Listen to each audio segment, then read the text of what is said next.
خدي جوج صفار ديال البيض مسلوقين وضيفي عليهم ملعقه ديال القهوه واجي تشوفي شنو غنوجدوا. هاد الوصفه هذه ضروري توجدوها ان شاء الله للعيد. ومن بعد هنا كنضيف كاس ديال السكر. كنحاول انني نخدم هذا الشيء كامل بيدي حتى كيتفرتت داك الصفار ديال البيض مزيان. وعادا كنضيف عليهم 150 غرام ديال الزبده اولا المارغرين اي حاجه متوفره. وكنعاود عاوتاني نخدمهم مزيان بيدي هكايا. وهنا كنضيف الفانيليا السائله. تقدروا ديروا السكر فانيليا عادي ما تستعوش راسكم. وصافي كنحاول عاوتاني نخدمها مزيان.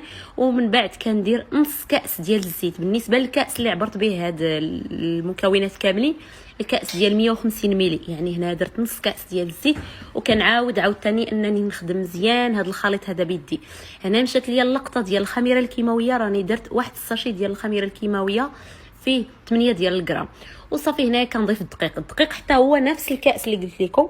هنا عبرت به الدقيق، درت 5 ديال الكيسان ديال الدقيق، يعني كاس ديال 150 ملي خذوه عبروا به 5 ديال الدقيق.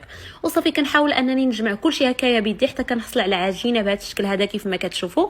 كنكورها كويرات صغار، تقدروا ديروهم صغار كبار، المهم نتوما اللي تعرفوا شنو ديروا. صافي هنا كنكورهم صغار وكنديرهم في لاطا اللي درت فيها ديجا البابي كويسون.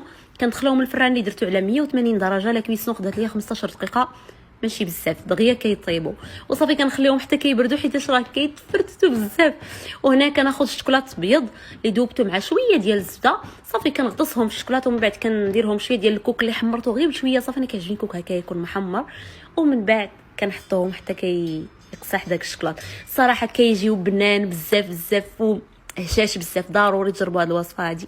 وبصحه والراحه وما تنساو لايكاتكم.